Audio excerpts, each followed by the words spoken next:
नमस्कार. मी सर्वप्रथम तुमची दिलगिरी व्यक्त करतो. आता उदयजी असं म्हणाले की आमचे संग्रामजी खूप हुशार आहे. मी त्याच्यात थोडीशी जोड देतो. उदयजी ते हुशार तर आहेत, पण मला माहित नव्हतं की ते उत्तम क्रिकेटर पण आहे. मला आज कळालं की ते गुगली टाकतात आणि विकेटही घेतात. त्यांनी अशीच एक गुगली टाकली आणि माझी विकेट घेतली. जेव्हा माझं संग्रामजींशी बोलणं झालं तेव्हा आमचं असं ठरलं होतं की हा इतका ऐतिहासिक महत्वाचा सोहळा आज होतो आहे आणि या निमित्ताने सर्वोच्च न्यायालयाचे न्यायमूर्ती भूषणजी गवई साहेब आपल्या समवेत आहेत. त्यामुळे आज संबोधित करणारे वक्ते कमी असतील आणि न्यायमूर्ती गवई साहेबांना आपण मनसोक्त ऐकूया असं आमचं ठरलं होतं. आणि त्या मर्यादित वक्त्यांमध्ये माझं नाव नव्हतं, पण हे देखील गवई साहेबांना असं वाटलं की मी आहे इथे. तेव्हा त्यांनी संग्रामजींना सांगितलं आवर्जून की बराळे साहेबांनाही आपण सांगा आणि तेही या सभागृहाला संबोधित करतील. सर, मी आपले मनापासून आभार मानतो की आपण मला ही संधी दिली की या ऐतिहासिक सोहळ्यात मलाही माझे काही विचार मांडता येतील. मी विजयजी पाटील यांचंही मनापासून अभिनंदन करतो यासाठी की हे इतकं उत्तम सुंदर असं सभागृह आहे. आपल्याला सांगायला हरकत नाही, मी तरुणपणे थोडासा रंगमंचाकडे आकर्षित झालो होतो आणि नाट्यकलेचा अभ्यास करताना काही वाचन केलं आणि त्यात ग्रीक थिएटर ज्यामध्ये एका अशा ॲम्फी थिएटरची संकल्पना आणि वास्तू संकल्पना जी अत्यंत महत्वाची मानली जाते ती अथेन्समध्ये अजूनही वैभवशाली परंपरा म्हणून त्याचे जे अवशेष आहेत ते पाहण्यासाठी जगातले पर्यटक जात असतात. तेव्हा त्या वास्तू संकल्पनेवर आधारित परंतु नवीन तंत्रज्ञानाची मदत घेऊन ही आपण एक अत्यंत उत्तम सुंदर देखणी अशी वास्तू तयार केली आहे आणि या वास्तूमध्ये आता सोहळाही होत आहे. मी ज्या आधीच्या आमच्या सगळ्या वक्त्यांनी देवेंद्रजींनी जायभाईंनी संग्रामजींनी सांगितलं त्याप्रमाणे आदरणीय गवई साहेब आज व्यासपीठावर विराजमान आहेत, जे आमच्या विधिज्ञांसाठी त्यांचे पालक आहेत, आम्हा सर्व न्यायमूर्तींसाठी मार्गदर्शक आहेत. आणि मी भाग्यवान आहे की ते माझ्यासाठी माझे ज्येष्ठ बंधू आहेत, माझे मार्गदर्शक आहेत, माझे तत्वज्ञ आहेत, ज्याला आपण इंग्रजीत फ्रेंड, गाईड अँड फिलॉसॉफर असं म्हणतो. अशा पद्धतीने त्या सर्वच भूमिकातनं सर मला वेळोवेळी मार्गदर्शन करत असतात. माझ्याबरोबर संवाद साधताना कधी मला अत्यंत उपयुक्त अशा सूचना देत असतात. त्यामुळे आज गवई साहेबांच्या बरोबर इथे या कार्यक्रमाला उपस्थित राहता आलं. व्यासपीठावर इतर नामवंत मंडळी आहेत. आपल्या महाराष्ट्र राज्याचे उपमुख्यमंत्री देवेंद्रजी आपल्याला संबोधित करून गेले. उदयजी सामंत आहेत, दीपकजी केसरकर आहेत, आमचे ज्येष्ठ विधिज्ञ आहेत, आमचे माझे न्यायमूर्ती बंधू अजयजी गडकरी आहेत, नितीनजी सांबरे आहेत. या सभागृहात आमचे माजी न्यायमूर्ती, आमचे राजस्थान उच्च न्यायालयाचे मुख्य न्यायमूर्ती राहिलेले शिंदे साहेब आहेत, पितळे साहेब आहेत, महाधिवक्ता वीरेंद्रजी सराफ आहेत, माजी महाधिवक्ता आशुतोषजी आहेत. तेव्हा सर्वांची नावं घेत नाही. हितेंद्रजी आहेत वेनेगावकर, जे राज्य सरकारला प्रतिनिधित्व करतात.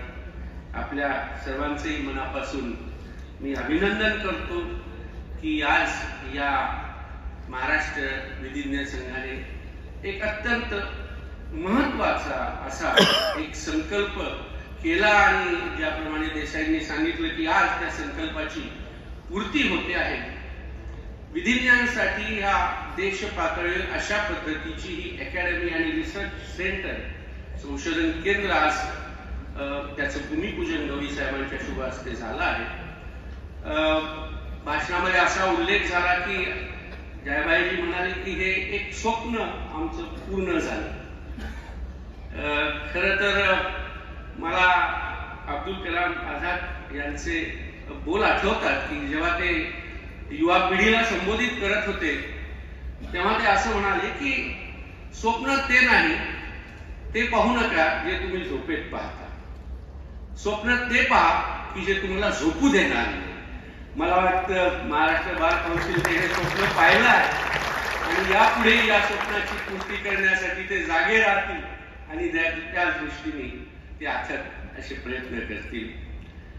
हा अकॅडमीचा उद्देश सांगताना जयंत हेही सांगितलं की ही केवळ अकॅडमी असणार नाही तर एक संशोधन केंद्र असेल.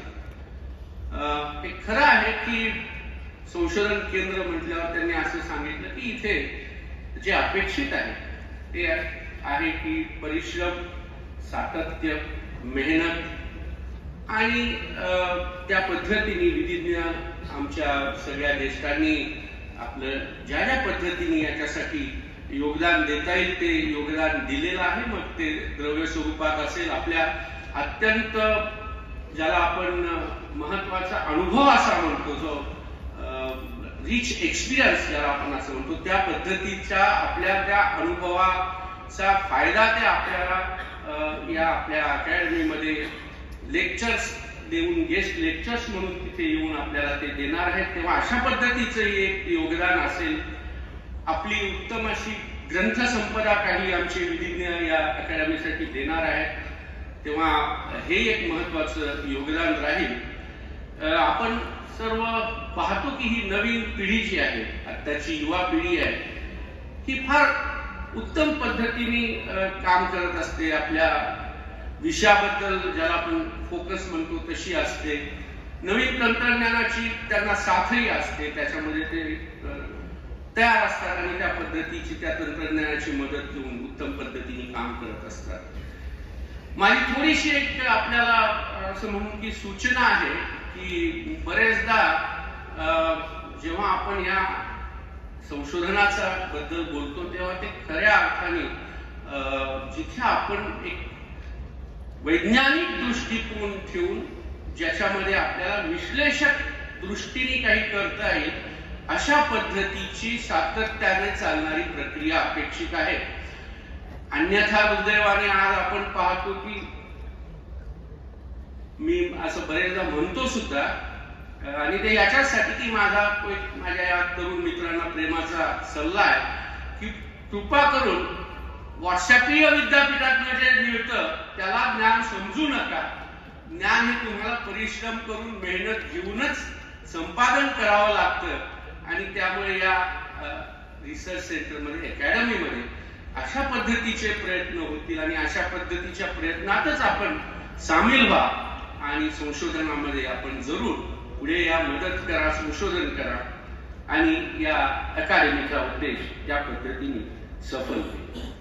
गवई साहेबांच्या बद्दल थोडंसं अजून बोलतो याचं कारण काल काय झालं, काल आम्ही येत असताना सर फ्लाईट मध्ये देखील त्याचं काम चालू होतं, निकाल पत्रांच्या मध्ये सुधारणा करत होते आणि आल्यानंतर आमचे एक न्यायिक अधिकारी असं म्हणाले की सर हे सगळं तुम्ही कसं करता. आणि मला देखील खूपदा हा प्रश्न पडतो की सर्वोच्च न्यायालयात ही अत्यंत क्लिष्ट महत्वाची अशी प्रकरणं, त्या प्रकरणांची सुनावणी घेणं, त्यावर निकाल पत्र देणं, ती प्रक्रिया एका बाजूला, दुसऱ्या बाजूला अशा पद्धतीच्या काही कार्यक्रमांमध्ये सहभागी होऊन संबोधित करणं, आपले विचार सांगणं, बार काउन्सिलच्या काही कार्यक्रमामध्ये आवर्जून त्याच्यामध्ये सहभागी होतात. न्यायिक अधिकाऱ्यांचं काही असेल, प्रश्न काही असतील तर तिथे ते त्यांना सूचना करतात. तेव्हा हे सगळं पाहिल्यावर मला देखील बरेचदा असा प्रश्न पडायचा की बा हे कसं काय शक्य होतं. आणि मग मला जाणवलं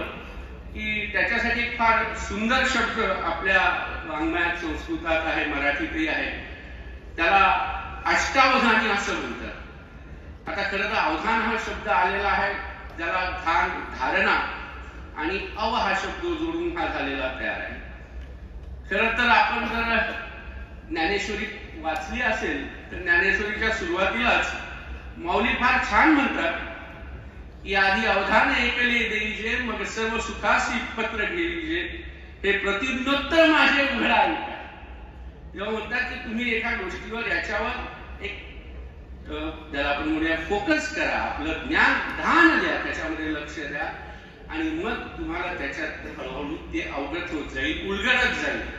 तर अशा एखाद्या विषयामध्ये आपण जेव्हा लक्ष देऊ तर तो एक विषय समजून घ्यायला, उलगडून घ्यायला किती आपल्याला वेळ लागतो. पण अशा पद्धतीने एकाच वेळी अनेक विषयांच्या मध्ये गती ठेवणं, त्यांची धारणा करणं आणि त्याच्यामध्ये आपण त्याच्यामध्ये असं विशिष्ट पद्धतीने आपल्या हे दाखवणं, त्याच्यावरचं प्रभुत्व दाखवणं, हे ज्यांना शक्य होतं ती मंडळी अष्टावधानी असतात. आणि मला वाटतं आज या आधुनिक काळात सर अष्टावधानी आहेत. मुळामध्ये ती कल्पना अशी आली होती की पूर्वी वेद होते, वेद हे असं मानलं जात होते की ते अपौरुषीय आहेत, लिखित स्वरूपात नाही, त्यामुळे मौखिक स्वरूपात ती त्यांची या एका पिढीतून दुसऱ्या पिढीकडे जात असत. मग ते मौखिक स्वरूपात जाण्यासाठी ते लक्षात राहण्यासाठी विशिष्ट पद्धतीने त्याचं उच्चारण झालं पाहिजे. मग त्या विशिष्ट पद्धतीचं उच्चारण झालं पाहिजे म्हणून त्याच्यासाठी कधी कधी त्याच्यात विशिष्ट पद्धतीच्या शब्दांवर आघात झाले पाहिजेत. आणि अशा पद्धतीची ही सर्व सूत्र बांधणी घेऊन हा वारसा एका पिढीतून दुसऱ्या पिढीकडे जात असेल. असा हा त्यावेळेचा काळ होता. पण आता मात्र या पद्धतीत या काळामध्ये सरांचं हे जे कौशल्य आहे ते आम्हाला चकित करणार आहे. पण हे सर लीलया साध्य करत असतात.